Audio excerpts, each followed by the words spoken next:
Hey everyone, I'm Clayfact, and thank you for tuning in.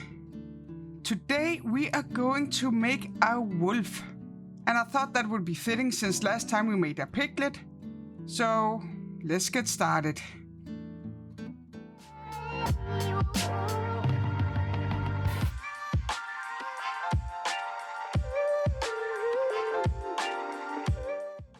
And we start with some armature. It's really important to take your time and not skip this step. I didn't take my time, and you're going to see me struggle so much with this sculpture because I went over the armature way too quickly. So yeah, take your time. And here you see me putting on some clay on this little fellow, which is the easy part, let me tell you. I then smooth it like there's no tomorrow before I move on to the legs you see me putting on here. Oh, and fun fact about wolves. Did you know they can run 35 miles an hour? Now that's impressive. Now let's give this guy some fur. I do that by taking a lot of small clay thingies and pressing it into his body before scraping it with my clay tool. I do this to make sort of a phantom effect. If I just scrape the clay without the small clay thingies, then it will become very flat and not have any dimensions. That is why I did it. But oh my god, it took so much time. At one point, I actually thought I was going crazy pressing these little clay thingies in over and over before scraping it. I love the result, but I'm not going to do that again, let me tell you. Or maybe I will when I've got this painful process. But while I keep making the fur, let's have another fun wolf fact. Did you know that the whole pack takes care of the puppies? But it's actually only the alpha male and female that breeds. And they pretty much are made for life if none of them dies or gets sick. Isn't it fascinating? And back to the fur. Oh my god. I think you can see how much time it took. It was really a struggle, and I will stop complaining, but oh my god. But here you finally see me doing a little dance when the back is over. And here I realize that I have the whole body to do. So yeah, it was hard. But I got through it, and it was finally time to make some nails. I used translucent clay that I rolled into small clay thingies before baking them. After that, I moved on to the legs. I chopped up a ball of clay to make them even in size and tried to sculpt the legs.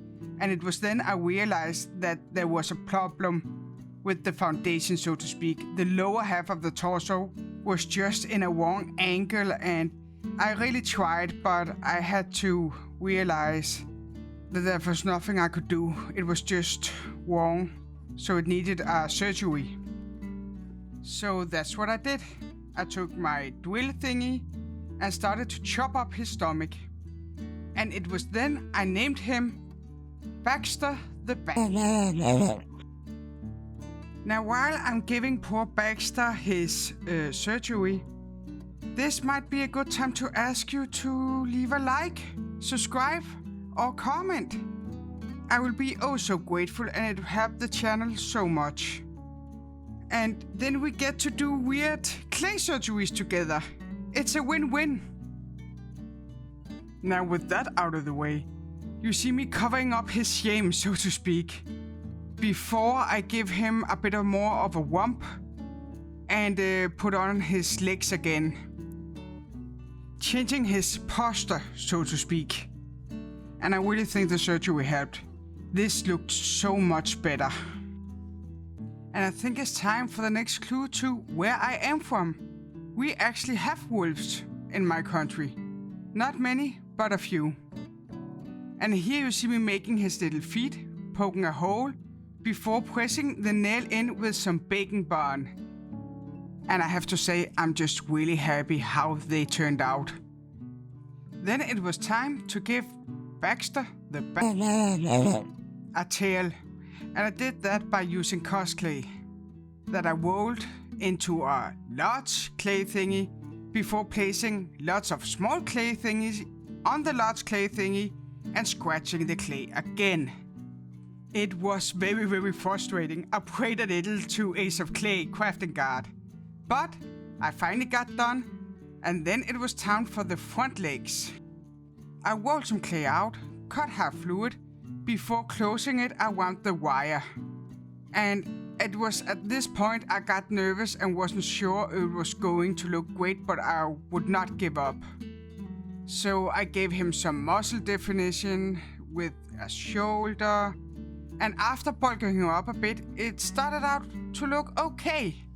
Then I made the feet by taking a clay ball and blended it into the rest of the leg. And then it was time for the head. And while you see me making it with some aluminium foil and clay around it, let's have another wolf fact. Wolves actually have 42 teeth in their mouth, so caution is advised if you're going to meet one. And here you see me poking some eye sockets. And it's tough because I have put a little bit too much aluminium foil in the head, but on the other hand, it does make it a little more easy to control and manipulate. Okay, eye painting time. Now you see me poking a black dot in the middle of the eye. And it was very important that it was in the middle of the eye because I was using 6mm capuchons for it, to give the effect that the eyes is always following you, no matter where you stand. And here you see me putting on the snout and just giving the face some definition before I move on to the eyes and eyelids. It's nice to finally put a face on Baxter. And even though he is a at least he's a beautiful bastard. Here I'm just smoothing in the eyelids before I move on to the snout.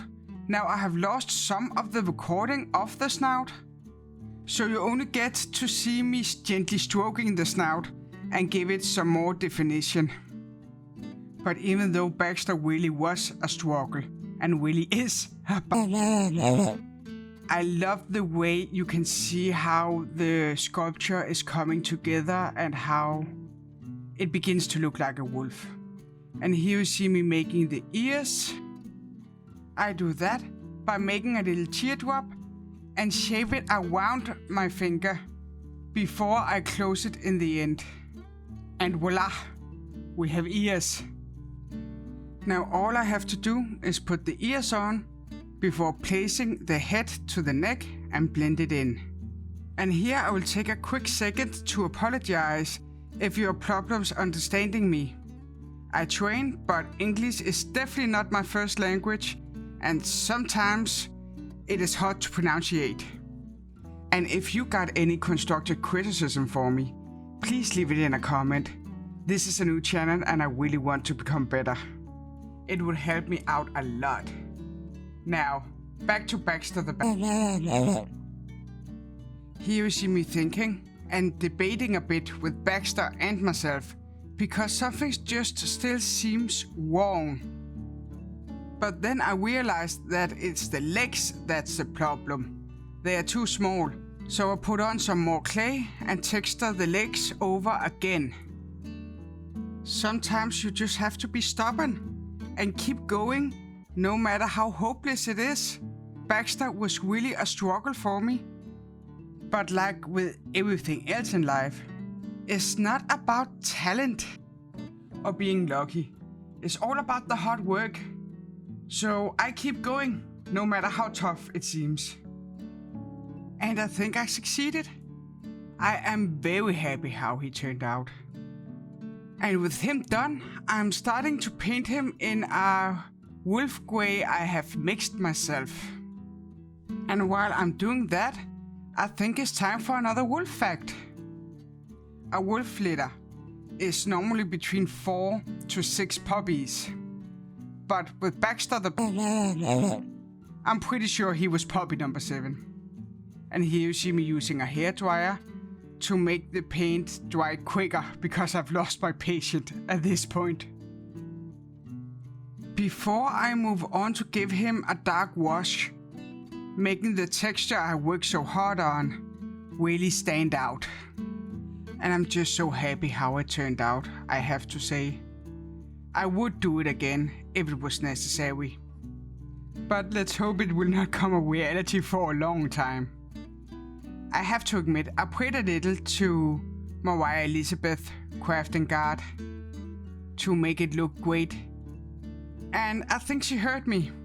Here I'm just giving him a lighter gray in the face to brighten him up a bit before I move on with a lot of other gray colors, making the texture pop as much as I can.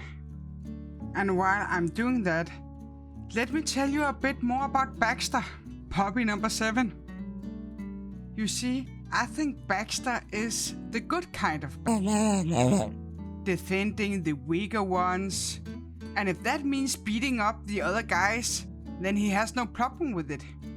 I don't think he's an alpha male. I actually think he is way too self-obsessed to do that. But if the mood strikes him, then he becomes a good boy. I don't see him having a girlfriend either. There are simply too many good-looking wolf ladies out there for him to settle down. And that's what I think about Baxter and his backstory. After all that gray, I paint his ears in a lighter pink before I move on to clean him up a bit around the eyes and the nails, so the eyes effect really can come through.